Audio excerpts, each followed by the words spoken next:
In clinical psychiatry, multidisciplinary team meetings, and family court proceedings, a personality disorder diagnosis carries absolute material weight. It dictates referral pathways, determines who is excluded from acute services, and assigns a label of permanence to human suffering. Practitioners speak of it as though it were bedrock. It is written into diagnostic manuals and treated as a distinct natural disease entity, afforded the same clinical solidity as schizophrenia or bipolar. That solidity is an epistemological illusion. Personality disorder is not a biological discovery. This diagram illustrates the true architecture of the diagnosis. It is a historical construction built from incompatible theoretical extractions and cultural anxieties, compressed over decades into sedimentary layers that masquerade as a natural kind. By treating a historically contingent classification as a biological fact, the psychiatric profession has reified a type of person into a clinical state. This category error systematically directs clinical attention away from context, causation, and meaning. To understand how a construction becomes a recognized disease, we have to isolate a critical distinction in the philosophy of psychiatric classification, laid out by Kendall and Jablinski in 2003, the difference between reliability and validity. Diagnostic reliability simply measures agreement. If a manual provides a specific checklist of behaviors and multiple clinicians observe a patient and agree on which boxes to check, the diagnosis is reliable. Validity requires evidence that the agreed-upon label maps onto a real entity existing independently in the physical world, complete with its own specific etiology and pathology. Demonstrating reliability provides no evidence for validity. When clinicians prioritize the ability to agree on a checklist over the evidence of a biological cause, they create a system that is internally consistent but externally unanchored. Ancient observers understood human character differently. In 319 BCE, Theophrastus cataloged 30 distinct character types.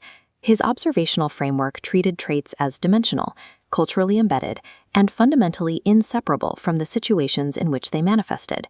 Having a particular character was not the equivalent of having a disease. The active pathologization of personality began with psychoanalysis. Freud introduced the concept that adult character patterns have direct causation in early developmental experience.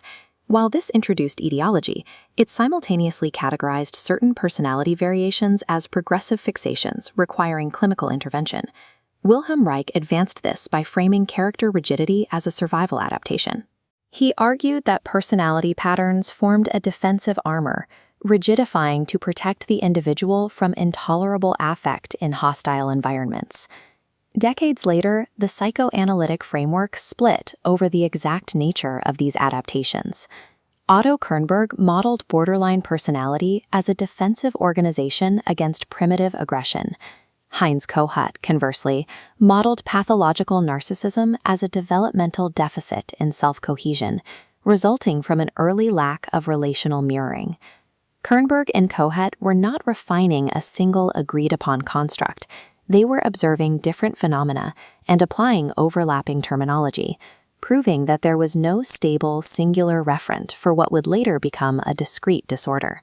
Yet, despite pathologizing character, the psychoanalytic stratum preserved one vital clinical commitment. It retained an absolute focus on understanding the meaning and survival function of a person's behavior within their specific developmental history. That focus on meaning was stripped away in 1980.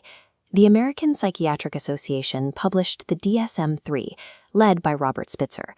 Seeking diagnostic reliability above all else, the manual pivoted to atheoretical, observable behavioral checklists.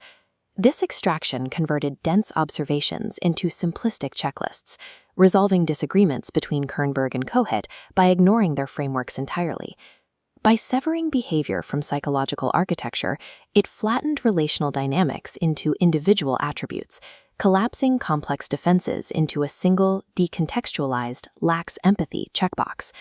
Criteria like has a sense of entitlement highlight the subjective nature of these lists. Entitlement is a culturally specific judgment, entirely dependent on context, not an objective psychological measurement.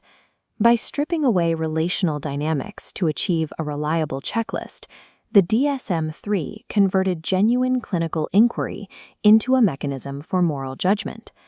Once a diagnostic category is published in an authoritative manual, it acquires independent social power.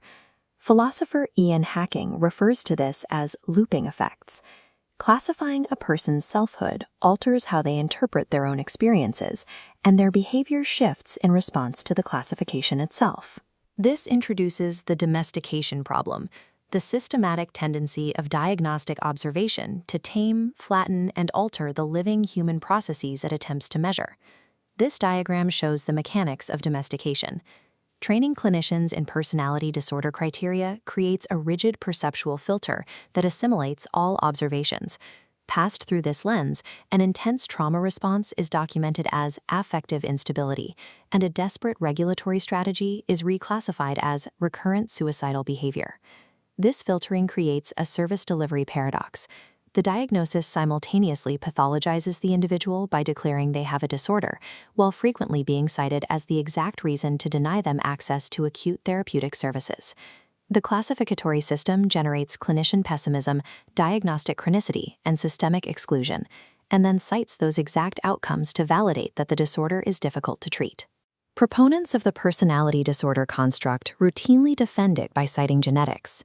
Twin studies consistently estimate that personality disorder traits possess a 40 to 60% heritability variance. Using this statistic to claim a biological disease relies on a statistical category error. Heritability is a population statistic, measuring genetic variance under specific environmental conditions. It is not a blueprint describing the causal architecture of an individual case.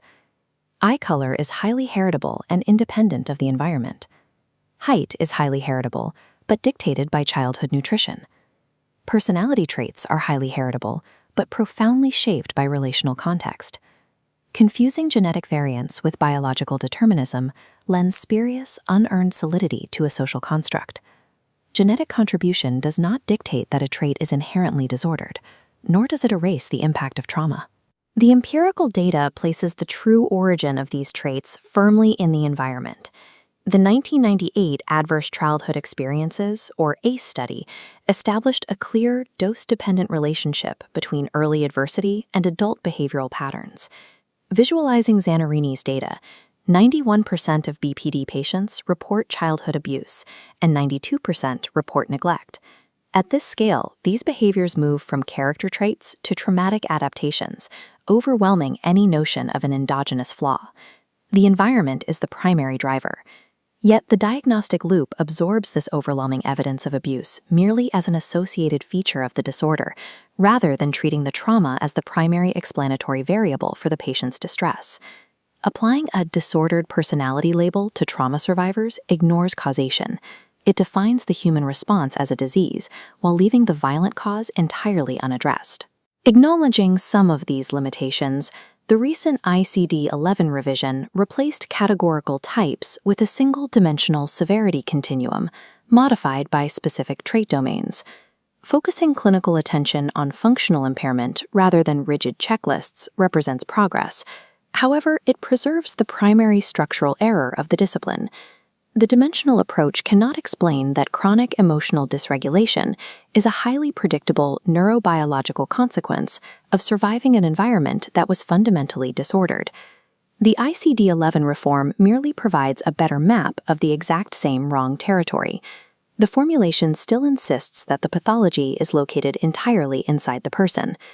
To accurately map the terrain of human distress, the primary clinical question must shift. We must stop asking, what disorder does this person have, and start asking, what happened to this person, and how have they adapted? This shift is articulated in liberation psychiatry through the capacity equation. The equation states that a person's expressed capacity is equal to their native capacity, minus the external constraints acting upon them. The diagnostic model views these symptoms as a deficit in the person's native capacity. But adding these external constraints back into the picture, trauma, adversity, and polypharmacy, shifts the clinical focus from who the person is to what they are carrying. A nervous system that was never provided adequate co-regulation in childhood lacks the physiological architecture to reliably self-regulate in adulthood. That is a physiological fact of development, not a moral failure of character. Interpersonal hypervigilance, distrust, and impulsivity are not inherent flaws. They are highly successful, intelligent adaptations that ensured survival in early environments that were profoundly unsafe. Intellectual honesty requires the psychiatric profession to abandon the reified personality construct. True clinical utility lies not in labeling the individual's character, but in identifying and removing the constraints on their human capacity.